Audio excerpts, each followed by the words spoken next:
تو حضرت عائشہ رضی اللہ تعالی عنہا 5 ہجری میں نبی صلی اللہ علیہ وسلم نے سفر کیا تھا. ایک جھڑپ تھی، لڑائی تھی معمولی سی، تو جس کو غزوہ بنی مستلق کہا جاتا ہے. 5 ہجری کا واقعہ ہے. تو آپ نے قرآن اندازی کی کہ بھائی جس زوجہ کا نام آئے گا وہ میرے ساتھ سفر میں چلیں گے. جس آدمی کی زیادہ زوجات ہوں تو افضل ہے کہ قرآن اندازی کر لے یا ان کی باریاں لگا دے. تو امی عائشہ کا نام آیا. حضرت عائشہ رضی اللہ تعالی عنہ آپ کے ساتھ سفر میں گئیں. واپسی پہ یہ قافلہ جب واپس آ رہا تھا تو قافلے نے پڑاؤ ڈالا. حضرت عائشہ رضی اللہ تعالی عنہ نے اپنی بہن سے، حضرت اسماء سے، ایک ہار ادھار لیا تھا پہننے کے لیے. تو حضرت عائشہ کہیں گئی ہیں قضائے حاجت کے لیے یا کسی کام سے، وہ ہار گر گیا. تو وہ تلاش کرنے میں ان کو دیر ہو گئی. تو پہلے اونٹ میں جیسے آج کل ڈولیاں ہوتی ہیں نا، اس طرح کی وہ ہودج ہوا کرتا تھا، اس میں خواتین بیٹھتی تھی پردے والی اور لوگ اسے اٹھا کے جانور پہ رکھ کے چل جاتے تھے. تو حضرت عائشہ رضی اللہ تعالی عنہ کا وزن بہت کم تھا، کم عمر تھی. تو صحابہ نے وہ اٹھا کے رکھا اور وہ سمجھے کہ وہ اسی کے اندر ہیں وہ، اور وہ نکل گئے آگے. جب حضرت عائشہ رضی اللہ تعالی عنہ آئیں تو پریشان ہوئی کہ قافلہ تو جا چکا ہے. تو وہیں اس نیت سے آرام کرنے کے لیے لیٹ گئی کہ جب اگلے اس جگہ پہ جب یہ قافلہ پڑاؤ ڈالے گا، ان کو لگے گا کہ وہ نہیں ہے تو یہ واپس مجھے تلاش کرنے کے لیے یہاں آئیں گے. پہلے زمانے میں یہ دستور تھا کہ جب بھی کوئی قافلہ جاتا تھا نا تو پیچھے پیچھے کچھ لوگ آ رہے ہوتے تھے تاکہ اس قافلے سے کوئی چیز اگر رہ گئی ہو تو ہم وہ اٹھا لیں. تو حضرت صفوان ابن معطل رضی اللہ تعالی عنہ پیچھے سے آ رہے تھے. ان کی امی عائشہ کے چہرے پہ نظر پڑی تو وہ فرماتے ہیں کہ جب تک پردے کی آیتیں نازل نہیں ہوئی تھیں، میں چونکہ حضرت عائشہ کو دیکھ چکا تھا تو اس لیے میں ان کو دیکھ کے پہچان گیا. اس سے بھی پتہ چلتا ہے کہ جب پردے کی آیتیں نازل ہوئی ہیں تو صحابیات نے اپنے چہرے کو، بولو بھائی، چھپا لیا. یہ خود چہرے کے پردے کی ایک بہت مضبوط دلیل ہے. دوسری طرف دلائل بھی ہیں. تو خیر، تو انہوں نے زور سے انا للہ و انا الیہ راجعون پڑھا. جیسے ہی پڑھا ہے تو حضرت عائشہ اٹھ گئیں. تو فرماتی ہیں اس وقت سے مدینہ داخل ہونے تک کوئی کلام انہوں نے مجھ سے نہیں کیا. بس وہ بیٹھی ہیں ہودج میں اور حضرت صفوان ابن معطل یہ اونٹ پہ بیٹھی ہیں، حضرت صفوان ابن معطل ان کو لے کے چلے گئے، کوئی بات نہیں. تو جیسے ہی مدینہ میں داخل ہوئے نا تو یہ عبداللہ ابن ابی ابن سلول، یہ بہت بڑا منافق تھا. منفی پروپیگنڈے کا اس کو موقع چاہیے، ہر معاشرے میں ہوتے ہیں ایسے لوگ. تو اس نے جب دیکھا کہ امی عائشہ ان کے ساتھ آ رہی حضرت صفوان ابن معطل، تو اس نے معاذ اللہ نقل کفر یہ پروپیگنڈا کرنا شروع کر دیا کہ اللہ معاف فرمائے، بولتے ہوئے بھی ڈر لگتا ہے کہ معاذ اللہ ان کے آپس میں معاذ اللہ نقل کفر ناجائز تعلقات ہیں، زنا کی تہمت لگائی. اور اتنا پروپیگنڈا کیا اس نے، اتنا پروپیگنڈا کیا کہ 3 صحابہ وہ بھی اس کے پروپیگنڈے میں آ گئے. حالانکہ وہ بدر میں شریک ہوئے تھے، مخلص تھے. 2 صحابہ اور 1 صحابیہ. جو 2 صحابہ تھے، ایک تو حسان ابن ثابت، یہ بڑے مخلص صحابی تھے اور یہ نبی کی شان میں اکثر اشعار پڑھا کرتے تھے. اور دوسرے تھے مصطح ابن اثاثہ، یہ بھی غزوہ بدر میں شریک ہوئے ہیں. اور تیسری خاتون تھی حمنہ بنت جہش. تو اتنا اس نے پروپیگنڈا کیا نا کہ یہ بھی اس میں مبتلا ہو گئے. حالانکہ یہ منافق نہیں تھے، وہ تو کمبخت تھا ہی، منافق مشہور تھا. حضرت عائشہ رضی اللہ تعالی عنہ سفر سے واپسی پہ بیمار تھیں، تھکاوٹ تھی، گھر سے نہیں نکلیں. تو ایک دن وہ حضرت مصطح جو تھے نا، جو اس تہمت میں شریک تھے، ان کی والدہ کے ساتھ فرماتی ہیں کہ میں کہیں رات کو قضائے حاجت کے لیے دور گئی. تو جا رہی تھی تو کہیں پاؤں لگا ہوگا، کہیں ٹھوکر. تو حضرت مصطح کی جو والدہ تھی انہوں نے اپنے بیٹے کے لیے بد دعا کی کہ وہ ہلاک ہو جائے. تو فرماتی ہیں کہ میں نے کہا کہ وہ بدری صحابی ہیں، کیوں ان کے لیے بد دعا کر رہی ہو؟ تو انہوں نے کہا کہ تمہیں پتہ نہیں ہے تمہارے بارے میں کیا مشہور کر دیا ہے. امی عائشہ کو اس وقت تک پتہ نہیں تھا. تو جب انہوں کو بتایا تو حضرت عائشہ رضی اللہ تعالی عنہ بہت زیادہ روئیں اور بیمار ہو گئیں گھر کے اندر. اور نبی صلی اللہ علیہ وسلم کو بھی اطلاع ملی کہ مدینہ میں اس قسم کی خبریں مشہور ہو گئیں. تو آپ صلی اللہ علیہ وسلم بھی بہت زیادہ غمزدہ. تو میں بہت مختصر کر کے یہ واقعہ سنا رہا ہوں. تو جب نبی صلی اللہ علیہ وسلم حضرت عائشہ کے والدین کے گھر گئے، ان سے جا کے آپ نے بات کی کہ عائشہ یعنی آپ بہت پریشان تھے، لیکن آپ نے خود اپنی زوجہ کی بشارت بیان نہیں کی کیونکہ آپ اس میں نیوٹرل رہنا چاہتے تھے. آپ نے حضرت عائشہ سے پوچھا کہ بتاؤ اصل معاملہ کیا ہے. تو حضرت عائشہ فرماتی ہیں کہ میں نے کہا کہ اگر میں یہ کہوں گی کہ میں بے گناہ ہوں تو لوگ میری بات پہ یقین نہیں کریں گے، اور اگر میں یہ کہوں گی کہ میں مجرم ہوں تو فوراً لوگ کیا کر لیں گے؟ یقین کر لیں گے. تو میں اس موقع پہ وہی کہوں گی جو یعقوب علیہ السلام نے اپنے بیٹے کے گم ہونے پر کہا تھا، فَصَبْرٌ جمیل، میرے پاس صبر کے علاوہ کوئی راستہ نہیں ہے. آپ صلی اللہ علیہ وسلم کو بہت تکلیف ہوئی اور آپ نے فرمایا کہ اس شخص نے، یعنی عبداللہ بن ابی کے بارے میں، کہ مجھے میری زوجہ کے بارے میں بہت شدید تکلیف کی ہے، بہت شدید تکلیف دی ہے. تو حضرت عائشہ فرماتی ہیں کہ مجھے یقین تھا کہ اللہ نبی کو میری براءت بیان کرے گا. اچھا، اس میں پھر یہ تفتیش جب شروع کی گئی ہے تو سب سے پہلے سوکنوں سے پوچھا جاتا ہے نا، کیونکہ سوکنے تو سوکن کے بارے میں اکثر منفی سوچ. تو جب امہات المومنین سے پوچھا گیا تو انہوں نے سختی سے انکار کیا. انہوں نے کہا کہ ہم نے عائشہ میں ایسی کوئی چیز نہیں پائی. سوکن ہونے کے باوجود انہوں نے گواہی دی. حضرت عائشہ کی خادمہ سے پوچھا گیا، انہوں نے کہا وہ تو اتنی غافل ہیں، لاؤبالی پن جو ہوتا ہے نا گھر میں، جو یعنی ایک بچپنا جو ہوتا ہے کہ بکری گھر میں گھس کے آٹا کھا کے چلی جاتی اور ان کو پتا نہیں چلتا، ان کو ان چیزوں سے کیا دلچسپی.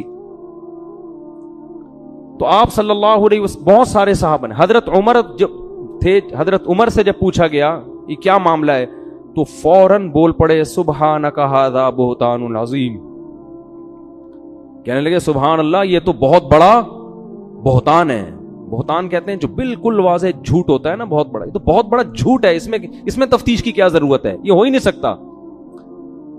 تو نبی صلی اللہ علیہ وسلم جب بہت پریشان ہوئے، حضرت عائشہ کی بھی صبر کی انتہا ہو گئی، تو شدید سردی کا موسم تھا.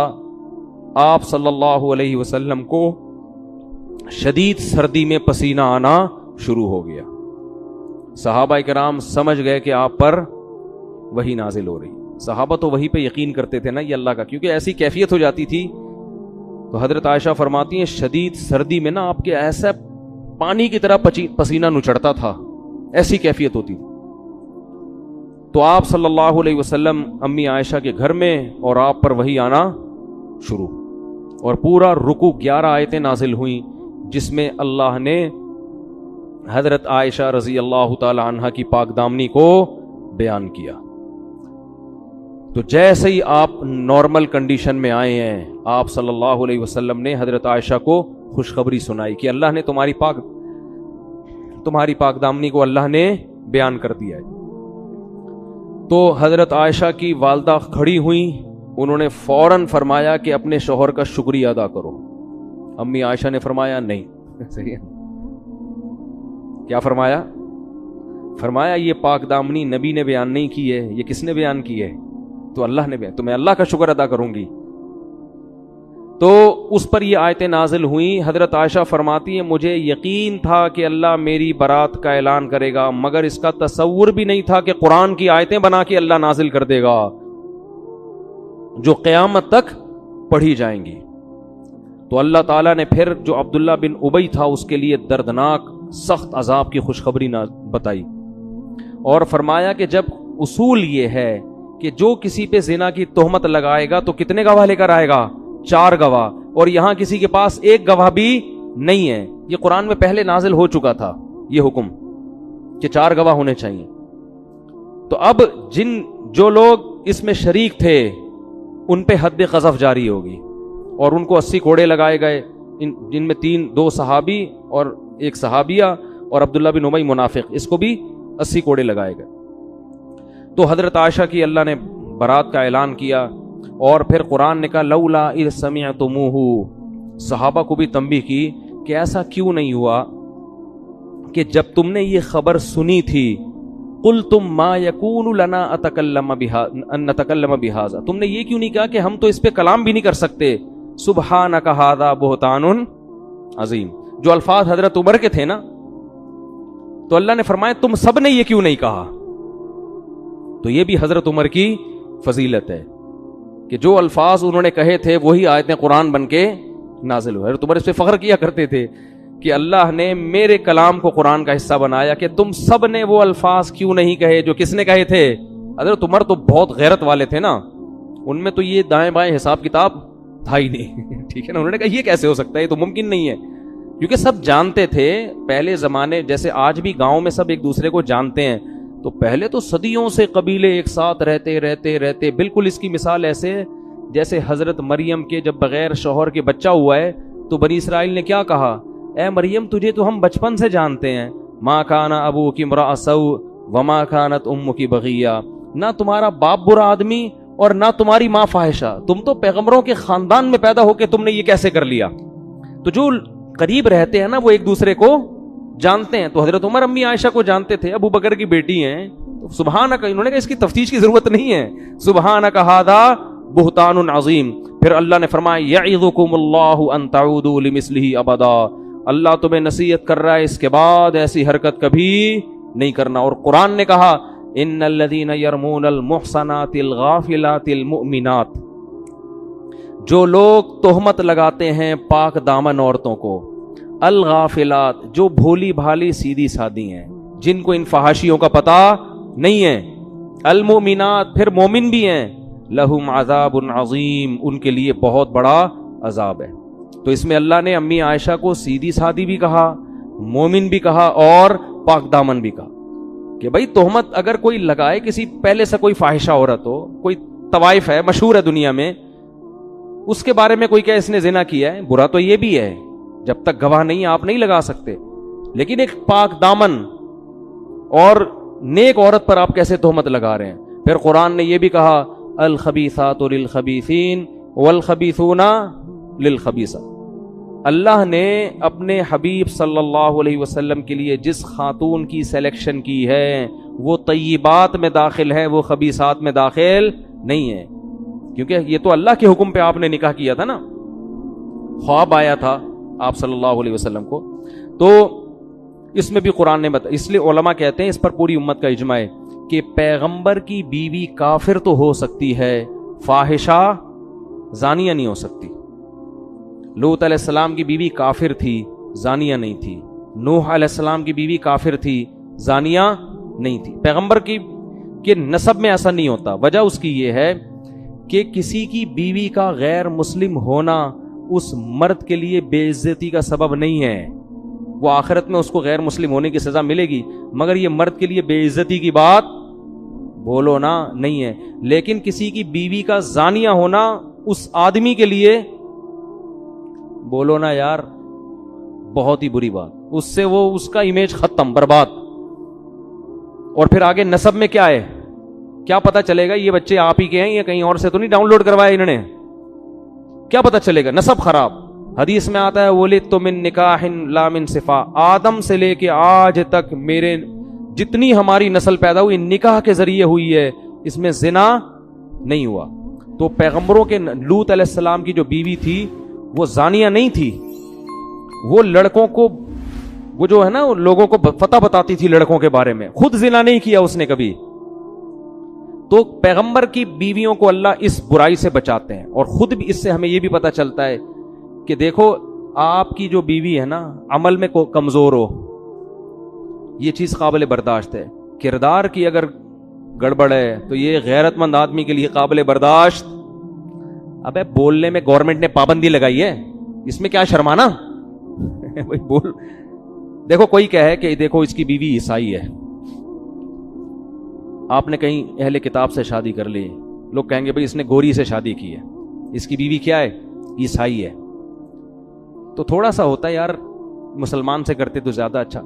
لیکن کوئی کہہ رہا ہے اس کی بیوی مسلمان ہے, لیکن تعلقات اس کے بہت وسیع ہیں اس کے تعلقات بہت وسیع, لیکن ہے کلمہ توحید پرست. تو اگرچہ کفر بڑا جرم ہے لیکن آخرت کے لحاظ سے, سمجھ رہے ہو, لیکن دنیا میں ذلت ذلیل ہونے کے لحاظ سے دنیا میں فحاشی یہ زیادہ بڑا جرم ہے ذلت کے لحاظ سے دیکھا جائے. تو اس لیے پاک دامن عورتوں سے شادی کیا کرو, بھی وہی ابھی کیا پھر میں کس سے سناؤں آپ کو. وہ ایک آدمی کی شادی ہوئی نا تو بیوی سے کہتا ہے آج سے تم میری کائنات, تم ہی میری مسرت, تم ہی میری فرحت.